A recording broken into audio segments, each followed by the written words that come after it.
Voy a presentar al geólogo Guillermo Rojas en su currículum, un currículo abreviado. Y bueno, él es egresado de la Universidad de Buenos Aires. En sus primeros años, ahí entró otro geólogo, en sus primeros años de actividad profesional trabajó en la actividad petrolera, específicamente en YPF, en el Distrito Geológico de Exploración Mendoza, en la propuesta y control geológico de sondeos exploratorios en Cuenca Cuyana y Cuenca Neuquina, donde incorporó conocimientos que luego aportaría a la exploración por uranio en la regional de la CONEA, donde se desempeña actualmente.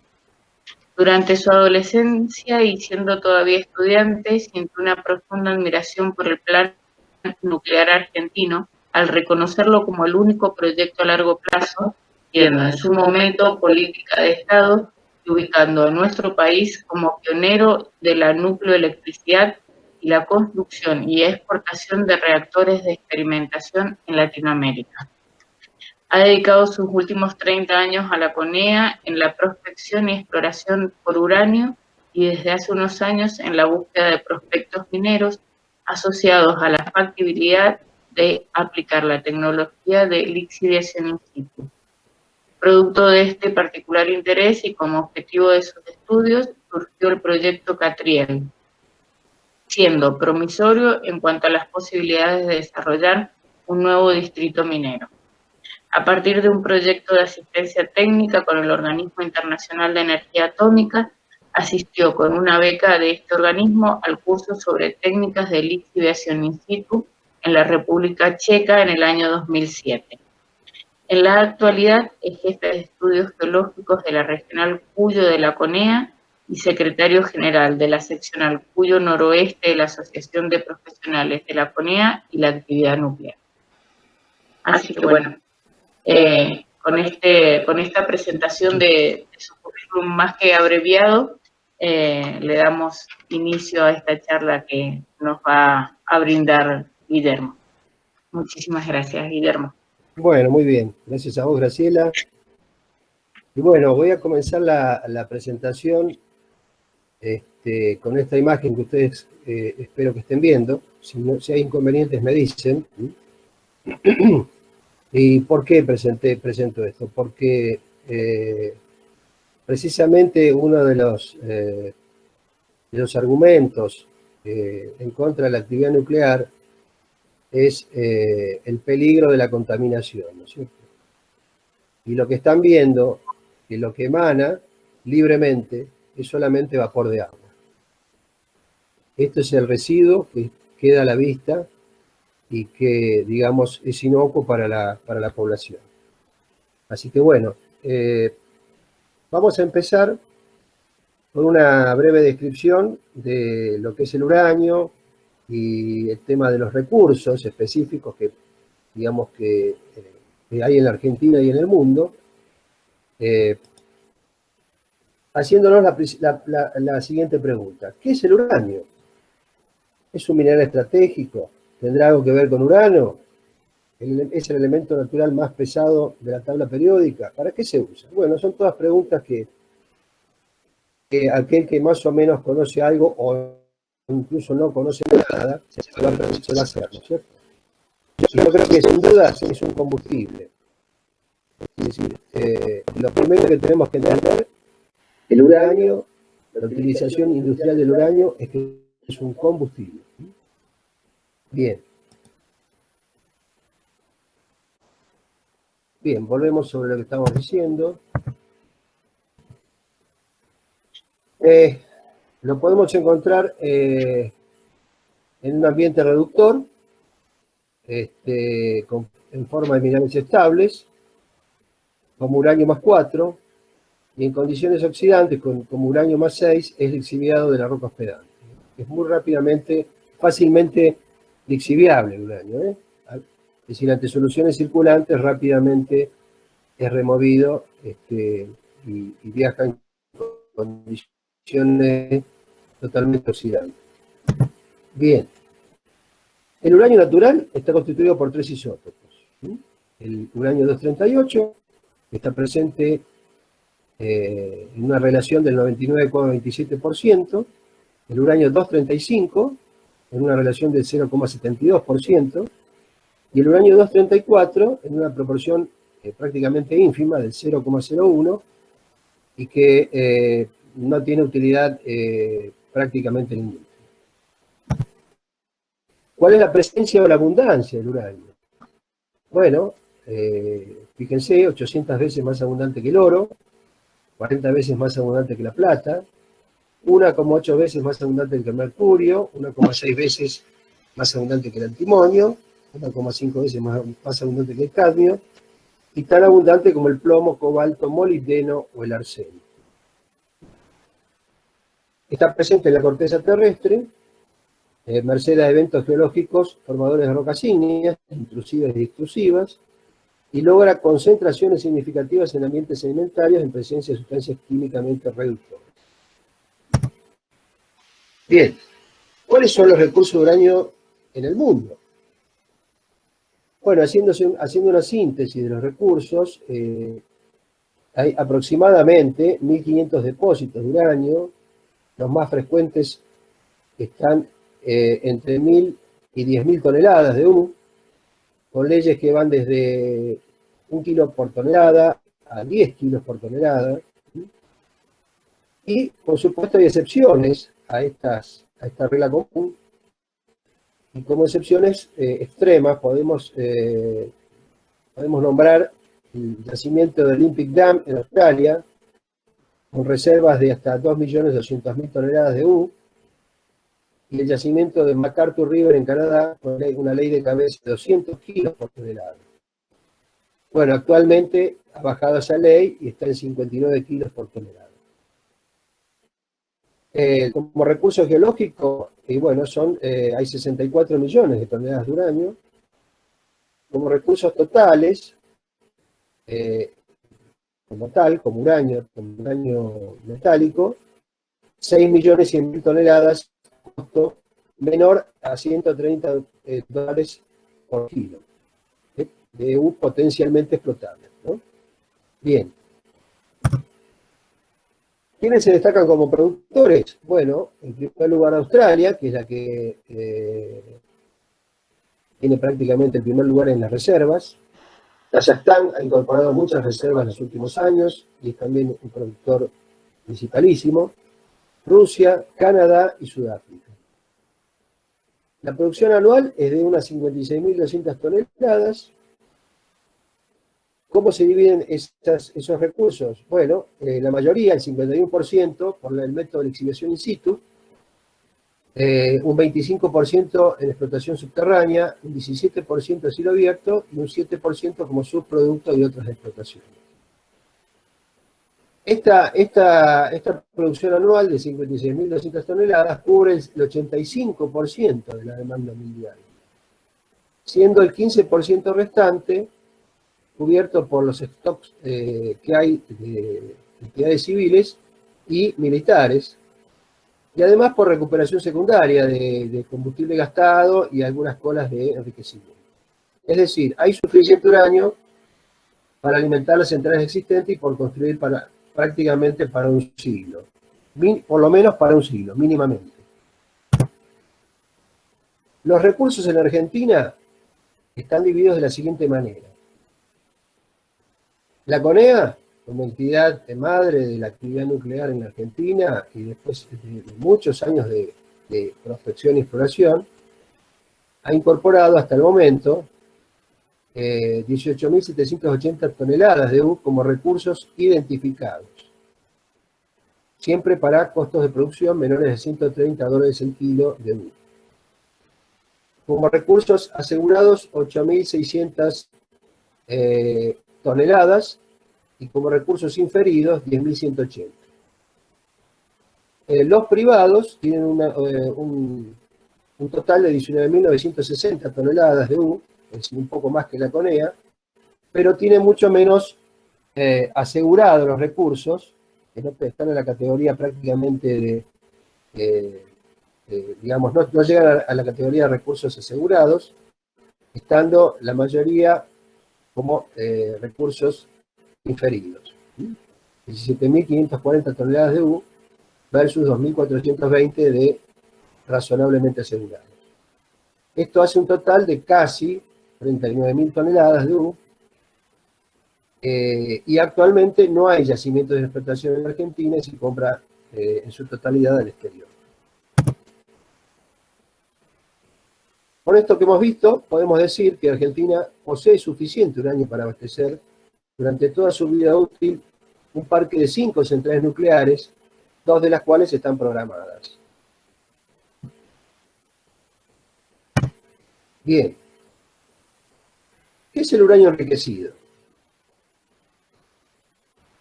Como uranio natural, como ya sabemos, tenemos para reactores de tipo CANDU o PWR, etc., utilizamos el 0,7% del uranio que recientemente hemos nombrado, que es lo que Argentina actualmente está usando en sus reactores nucleares. Con la salvedad de que Atucha 1, si bien fue inicialmente de uranio natural, actualmente es de uranio levemente enriquecido a una proporción del 0,85%. ¿Qué es el uranio enriquecido en centrales nucleares? Bueno, es cuando la proporción del uranio 235 llega a un 3 o un 4% promedio. Hay reactores que utilizan el 2 y reactores que utilizan el 5, pero un promedio entre 3 y 4%. Para reactores de investigación experimentales, el Organismo de Energía Atómica prevé que se puede enriquecer hasta un 20%, uranio 235, y ya cuando hablamos de un uranio de calidad bélica, el enriquecimiento normalmente es al 90%.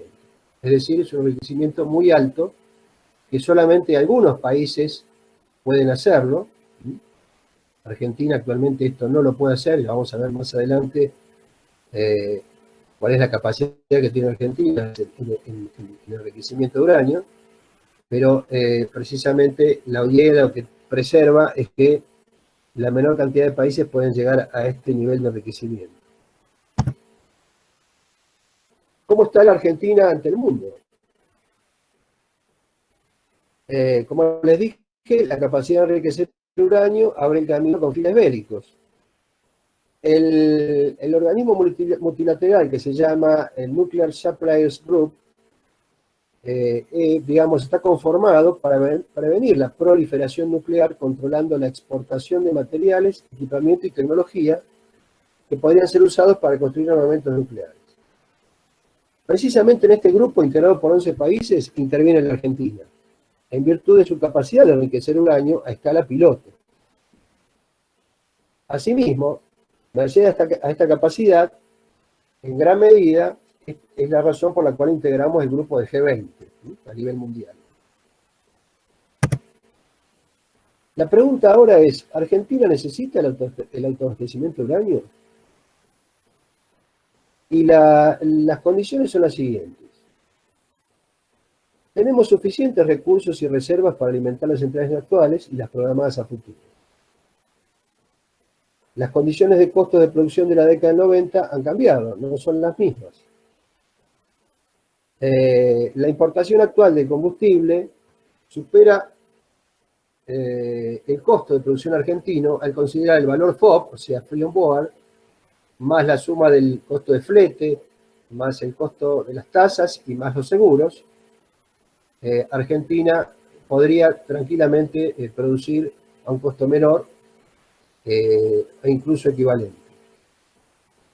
Aún siendo equivalente el costo argentino versus la importación, el efecto multiplicador en las economías regionales justificaría la apertura de la producción y evitaríamos la fuga de dólares. Es decir, de alguna manera, con la sustitución de importaciones, estaríamos generando un efecto multiplicador en las economías regionales y evitando la fuga de dólares que hoy la Argentina necesita. El valor estratégico y geopolítico del autoabastecimiento implica un alto valor agregado, lo que significa estar, digamos, en el autoabastecimiento. Bien, la sustentabilidad de la energía nuclear. Cuando hablamos de sustentabilidad de energía nuclear, vienen a cuento hacer varias preguntas. Y generalmente lo que la gente se pregunta es el tema de la radioactividad. Y digamos, es un punto, tal vez, digo, una debilidad dentro de este tema, pero ya van a ver cómo las cosas no son tan así como se dicen. Bueno, todos conocemos lo que es el efecto invernadero. Esto se viene dando de manera acelerada, sobre todo en los últimos años. Este efecto está generado por las emisiones de dióxido de carbono, el crecimiento es exponencial, e incluso en los últimos años se le ha comenzado a dar importancia también no solamente a las emisiones de dióxido de carbono como generador de efecto invernadero, sino también a la presencia de gas metano, un gas, digamos, de alto potencial de efecto invernadero. Bueno, adrede yo puse las debilidades de las fuentes de energía. Para partir de un punto completamente neurálgico dentro de esta fuente de energía como es la nuclear, a pesar de que todas las fósiles, hidráulica, eólica y solar tienen debilidades o riesgos dentro de su construcción y generación, y he, digamos, remarcado la parte nuclear porque dentro de los riesgos que existen, ya sea riesgos de accidentes, dosis de radioactividad alta, la emisión de radionucleidos, la gestión de residuos, etcétera, que son puntos, digamos, que suman en contra, aparentemente, de la actividad nuclear. Muchos de ellos no son tan así como se suele decir, ¿no es cierto? Fíjense ustedes, en los accidentes fatales, según los tipos de generación eléctrica, esas fatalidades, en presencia de terawatts hora, van decreciendo progresivamente desde el carbón, luego el petróleo, los biocombustibles y la biomasa, la turba, el gas natural, la generación hidroeléctrica, la solar, la eólica y en último lugar la nuclear. Es decir, la nuclear es la que menos riesgo tiene en la creación de accidentes fatales. Lo mismo sucede con la exposición a las radiaciones. Aquí expresado en unidades de milisievert. Milisievert es una medida de radiación que tiene que ver con la dosis que recibe el ser humano en distintas actividades, ¿no es cierto? Ya sea viajando en avión, ya sea en las cercanías de las centrales nucleares, a partir de la ingestión de alimentos, en este caso una mamografía, como operador de una central nuclear, ya estando dentro de las propias centrales nucleares. Aquí también he puesto un paquete de cigarrillos, porque el cigarrillo, fíjense, que tiene una afectación, un cigarrillo tiene una afectación mayor que la exposición diaria del operador de una central nuclear, porque el cigarrillo tiene elementos radiactivos, que por ahí la población no lo sepa. Bueno, y así las distintas dosis de radiaciones cada vez más importantes, y terminando con una dosis fatal de 10.000 milisievert. Bien. ¿Qué tiene a favor, digamos, como sustentabilidad de la energía nuclear? Bueno, la energía nuclear, como las renovables, no produce gases de efecto invernadero durante la generación de energía. Y es una de las tecnologías más controladas del mundo. Además de las características de precios, el reemplazo de combustibles fósiles y que garantiza el autoabastecimiento.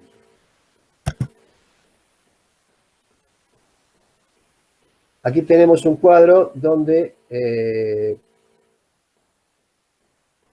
a ver, acá tenemos un cuadro donde podemos ver la emisión de anhídrido carbónico en gramos por kilowatt hora.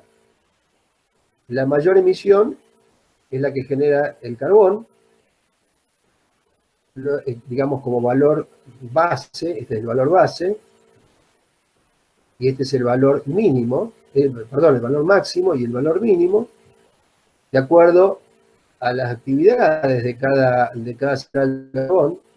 Esto es lo que el propio carbón emite, más lo que vamos a ver después, que son las externalidades que se llaman. Luego le sigue el petróleo, luego el gas, la hidroelectricidad, que emite realmente muy poco gas carbónico, la nuclear, que es mínimo, realmente despreciable, la eólica, la solar y la biomasa.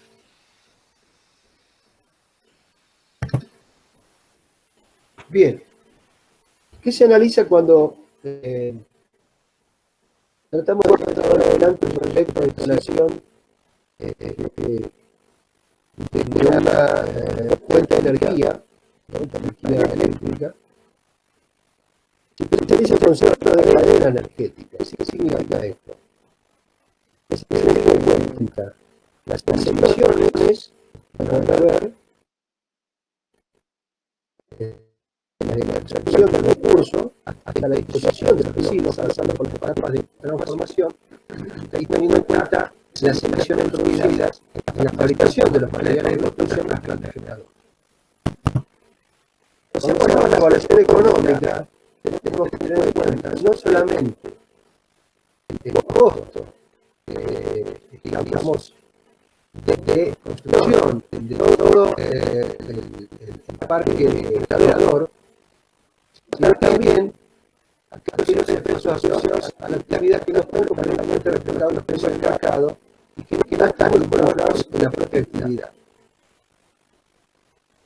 Los bajos costos internos de la generación eléctrica se deben a que esta actividad ya ha internalizado la mayoría de estos costos. Es decir, es prácticamente la única, yo les voy a mostrar después una tabla donde la única fuente de energía donde los costos que se evalúan en el desarrollo de un proyecto de un reactor eléctrico se internalizan, digamos, desde medidas de mitigación, de minimización de riesgo, la salud ocupacional, los costos de operación y mantenimiento, incluido la reserva de los fondos para el desmantelamiento de residuos, en el combustible y también el combustible de la generación del impacto del día también.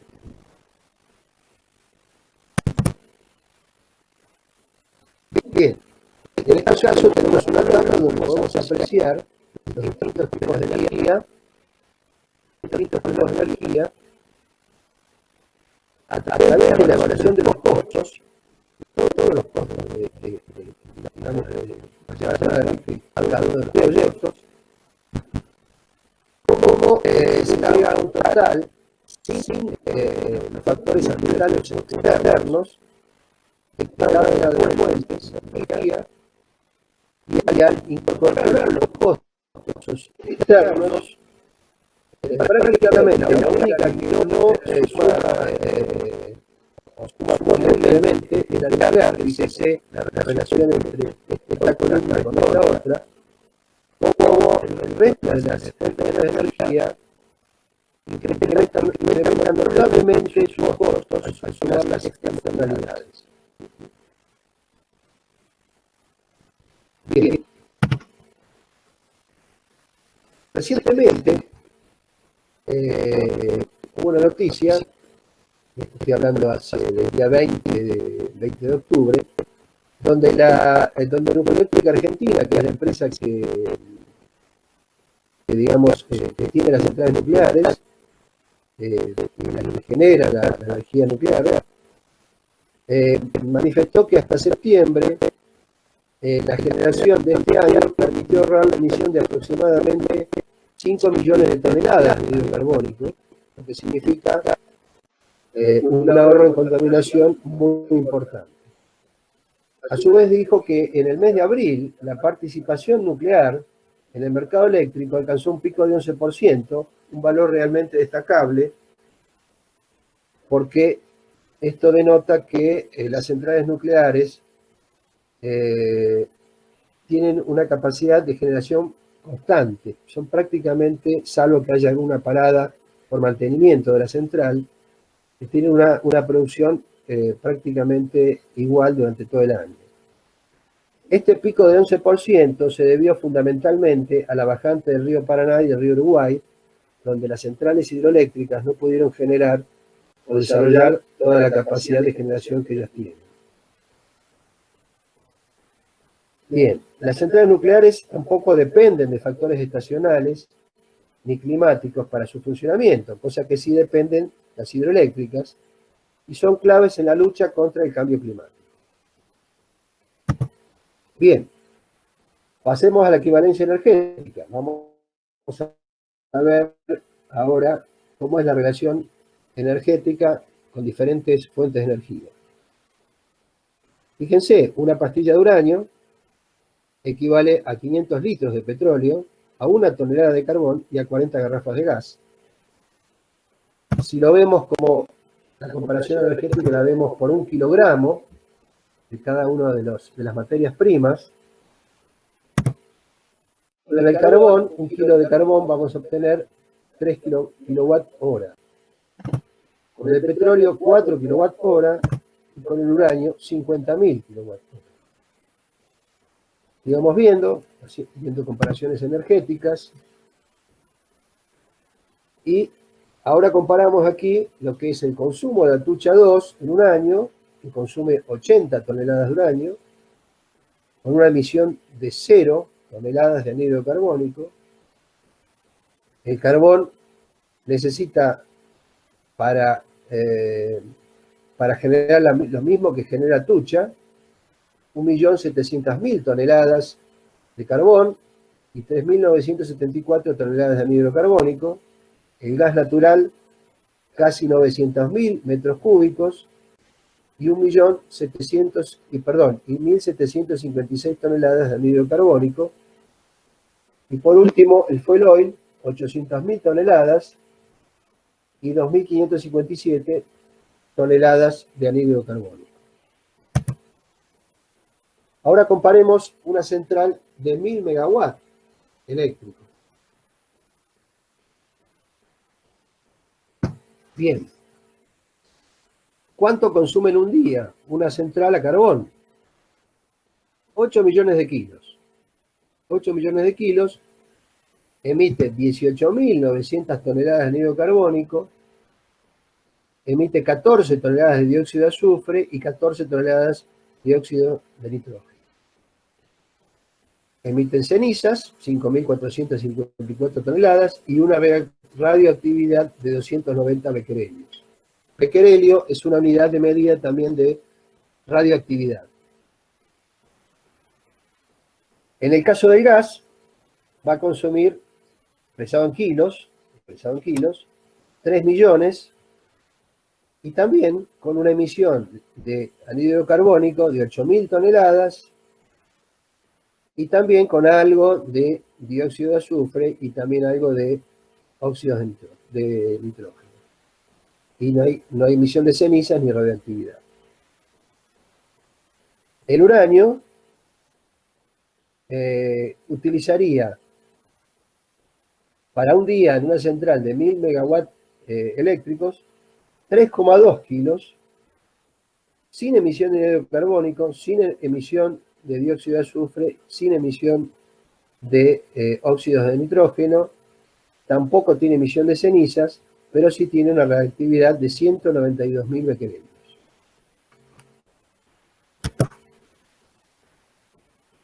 Sigamos comparando en el uso de la tierra, cuál es el predio que necesita cada una de las fuentes de energía, por ejemplo, para una central que genere, que tenga que desarrollar 1000 megawatts eléctricos.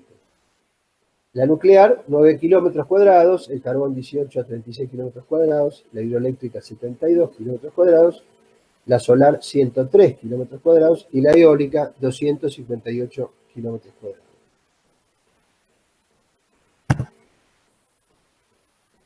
Bueno, veamos ahora lo que tiene que ver con la matriz eléctrica, sus posibilidades y las conveniencias que hay al respecto. Bien, el sistema interconectado argentino tiene distintas fuentes de energía. En función del recurso natural tenemos la térmica fósil, que según el ciclo térmico y el combustible que se utilicen, tenemos la turbina de vapor, las turbinas de gas, los ciclos combinados, que son de vapor de agua y gas, y los motores diésel. Luego tenemos la nuclear, la hidráulica, las renovables, y dentro de las renovables, las eólicas, las fotovoltaicas, las que funcionan a biogás, a biomasa, y las hidráulicas con potencia hasta 50 megawatts.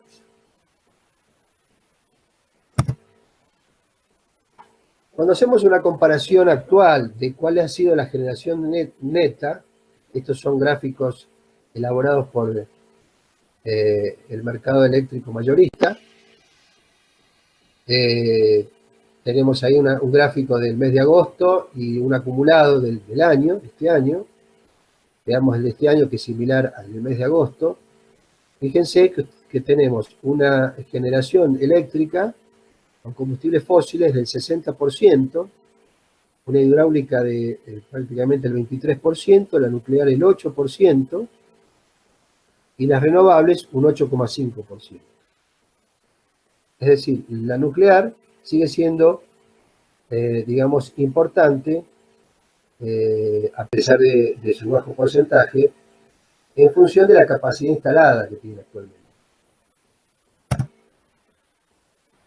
Respecto de las renovables, podemos discriminar que la más importante es la eólica, con un 79% prácticamente, y luego están la fotovoltaica, la hidroeléctrica y por último la biomasa y la de biogás.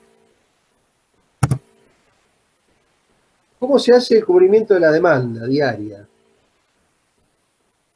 La demanda diaria se cubre como energías de base, o sea, son energías que están disponibles todo el día, la hidráulica, la nuclear, la térmica, como ciclo combinado, más térmica de vapor.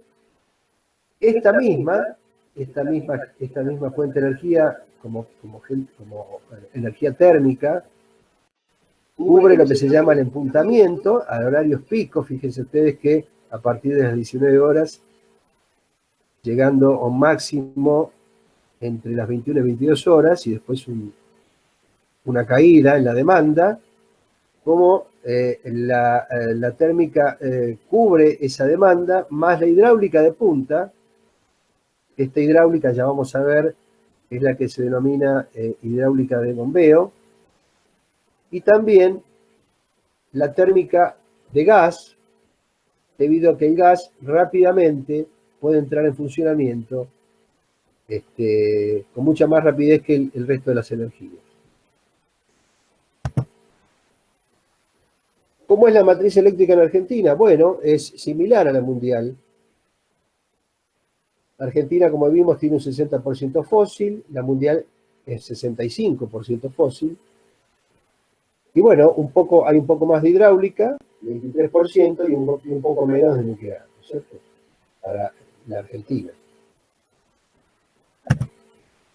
¿Qué sucede en Argentina? Sucede que la generación de energía eléctrica es de origen fósil, como hemos visto. Dentro del origen fósil, dentro de las fuentes de origen fósil, el 85% es de gas natural, y en el mundo es un 60% a base de carbón. Esta diferencia entre el gas natural que tiene la Argentina y el carbón que utiliza el mundo nos da la ventaja de ser más limpios que el promedio mundial. Es decir, emitimos menos partículas al ambiente y menos anhídrido carbónico. ¿Cuál es el sector que se lleva el principal consumo? Bueno, en la Argentina el principal consumo se lo lleva el sector residencial, debido a que es un país no desarrollado, donde la industria no está altamente desarrollada, y bueno, sería deseable que en algún momento fuera la industria la que más consumiera. ¿Cuáles son las características que tiene la electricidad? La energía eléctrica es la base de la economía y no hay sustituto para este insumo básico. De no tenerla, evidentemente volveríamos a la era preindustrial. Otra característica importante es que no puede ser almacenada fácilmente. Debe ser producida al momento del consumo.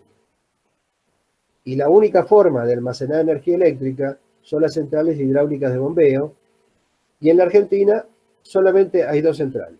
Una de ellas es la central de Río Grande, que está en Córdoba.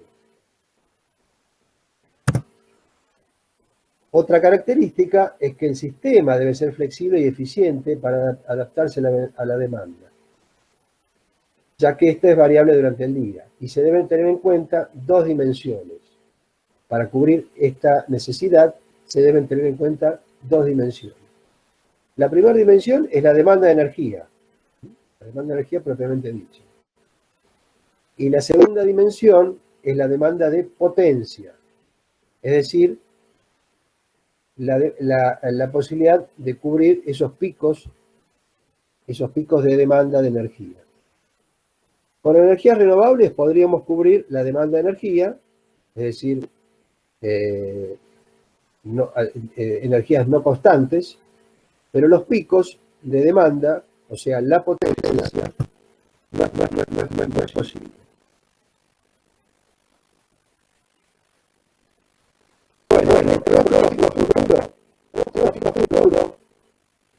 En este caso, al 2040, de aquí a 20 años, es que se van a requerir 35.000 megavatios más. ¿De dónde van a salir esos megavatios? Bien, lo deseable sería que fueran a partir de fuentes gestionables. ¿Cuáles son las fuentes gestionables? Son aquellas fuentes de energía donde el organismo de despacho decide cuándo funciona. Solamente tenemos 3 tipos de energía: la hidráulica, la térmica y la nuclear. Es decir, podemos decir que las gestionables son las energías de base. El resto son impredecibles y no programables, no son gestionables. Sin embargo, las no gestionables deben ser tenidas en cuenta, ya que reducen el efecto invernadero y disminuyen algo los combustibles fósiles, pero no pueden ser tenidas en cuenta para reemplazar las energías de base o gestionables.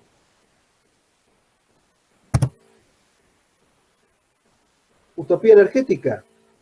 Tal vez lo sea, porque la generación ideal es cubrir la energía de base con hidráulica y nuclear, y la energía de punta o inmediata, es decir, la potencia, como habíamos visto, la puede cubrir el hidráulico de bombeo, y la reserva o mediata con energía térmica. O sea, la inmediata con hidráulica de bombeo y la mediata con energía térmica. ¿Esto para qué? ¿Con qué objetivo? Para cubrir o para llegar al 2050 con la famosa huella cero de carbono, que es la que, a partir primero del protocolo de Kioto y luego del Acuerdo de París, es lo que se está requiriendo actualmente. Si pretendemos que la eólica y solar desplacen a las despachables, el costo del sistema se va a incrementar. Y la energía geotérmica, no podría ser, es renovable, pero está muy localizada y está poco desarrollada. Entonces, para el 2040 una parte importante de la energía de base debiera ser nuclear, está considerada limpia por la Secretaría de Energía de la Nación, y la Argentina, al igual que otros países, debieran considerar incorporar los reactores SMR. ¿Cuáles son los reactores SMR? Son los que se llaman Small Modular Reactors. En la Argentina estamos desarrollando un reactor, en el resto del mundo también hay varios proyectos. Este proyecto que tiene Argentina, que se llama CAREN, está en este momento está en construcción en el predio de Atucha. ¿Qué es un reactor CAREN? Bueno, un reactor CAREN es un proyecto de larga data, que es digamos, es un reactor de pequeño tamaño, de tipo modular, es decir, puede ser escalable, y que tiene la ventaja que se construye en un sitio con menores tiempos de construcción y mejora la ecuación financiera. Es decir, los costos de construcción son mucho más bajos que las centrales comunes. Tiene otra ventaja que es intrínsecamente seguro, es decir, ante cualquier paro de la planta, cualquier fallo que haya, el propio reactor se autorregula y, digamos, disminuye muchísimo el peligro de algún accidente nuclear. Y el objetivo que tiene el CAREN es exportarlo y además utilizarlo en lugares apartados de la Argentina. ¿Cuál es la desventaja? La desventaja es que es de baja potencia, es escalable solo hasta 100 o 150 megawatts, pero estas desventajas se puede suplir con digamos, con la ventaja de ser escalable. Es decir, nosotros podemos tener un parque nuclear con varias centrales CAREN, llegando hasta una potencia varias veces superior. Esta es la presentación del proyecto CAREN, que es lo que se está construyendo, digamos, una maqueta de lo que va, digamos, a quedar una vez terminada el reactor que se está haciendo en el predio de Atucha.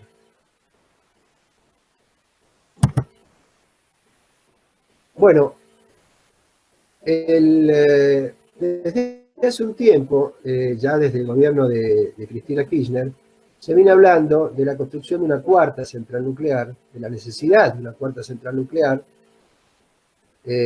y ante esa necesidad de una cuarta y de una quinta, perdón, en realidad son dos centrales nucleares que se vienen hablando. ¿Y qué ha pasado? Que ha sido motivo de mucha discusión.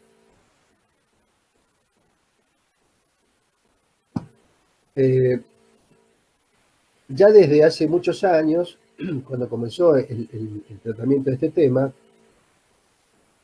se había acordado la construcción de dos centrales, una central Candú, que es bien conocida en Argentina, se conoce la tecnología, porque es una central, sería una central similar a la que hay en Embalse, en Córdoba, con la ventaja que Canadá nos otorgó el derecho y los planos y digamos, nos daría también alguna asistencia técnica en caso de que la Argentina decida construir una nueva central Candú.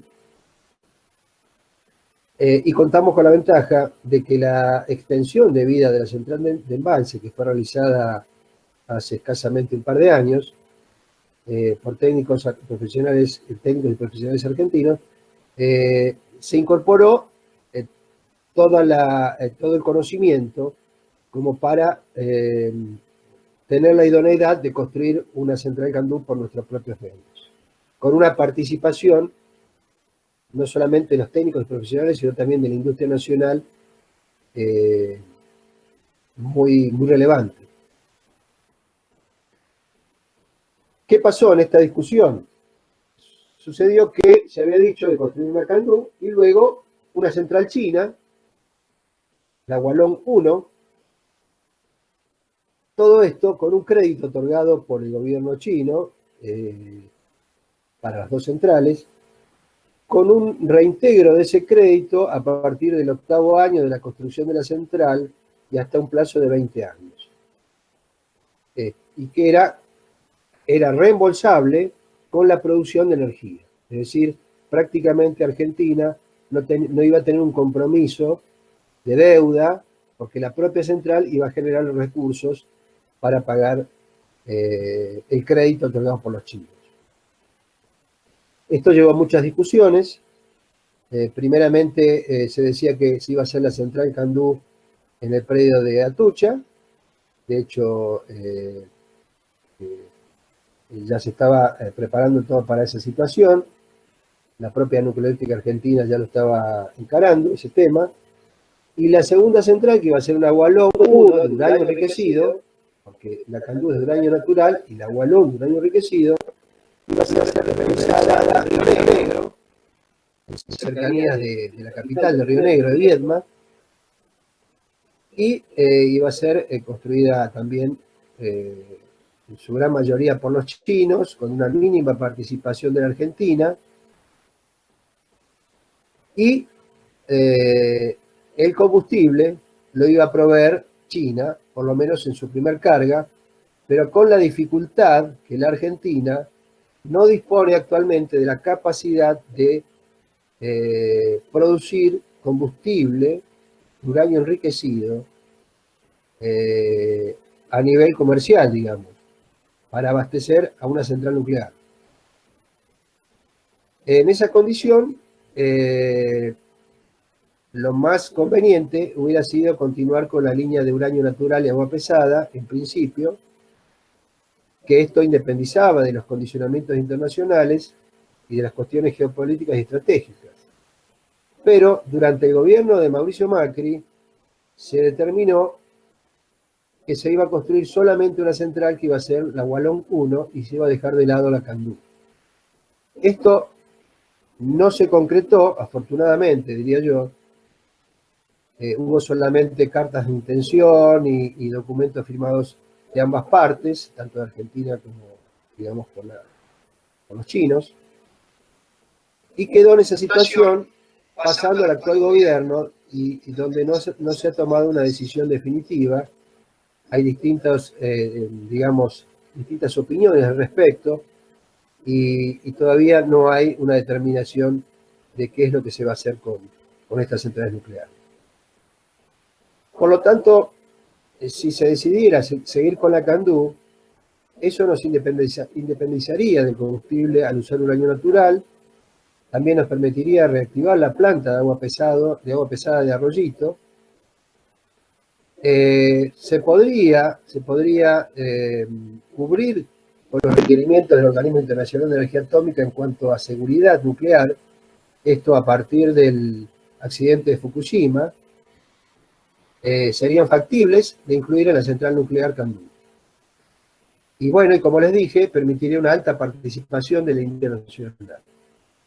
Por otro lado, ¿qué ha pasado con la central Gualón? La central Gualón, digamos, decidir construir también la central Gualón, o solamente la central Gualón, hasta el momento no hay antecedentes conocidos de cuál es digamos, el rendimiento de la central, o qué defectos pudiera llegar a tener, y en qué situación se debe encontrar, o se debía encontrar esta central, al momento de que la Argentina tomara la decisión de construir esta central. Y recién, hace muy poco, creo que hace un mes atrás, un poco más, se alcanzó la criticidad de la primera central Gualón construida en territorio chino. ¿Qué es la criticidad? La criticidad es el momento donde comienza la cadena de desintegración radiactiva. Es decir, es el primer momento a partir del cual, a posteriori, se empezaría a generar la energía. Si bien esta central permite un mayor potencial por encima de los 1000 megawatts, es decir, tiene más potencial que la central Candú, el costo del combustible nuclear, o sea, el uranio enriquecido, significaría al final de su vida útil una duplicación o hasta una triplicación del costo de construcción de la central Gualón. Esto implicaría una dependencia económica y tecnológica por parte de la Argentina, que hoy en día, por ninguna razón, tecnológica, la Argentina está en condiciones de poder cubrir la demanda, esta situación. Si la Argentina pertenece a los países superiores al año, el grupo de los países, no es a ese grupo de comercial de crecimiento. Este es solo a nivel internacional, no tiene la capacidad de realizar la transición. Y también algunos modelos que lamentablemente por esta razón del crecimiento conocida a una escala mínima, nuestro país pertenece al grupo del G20.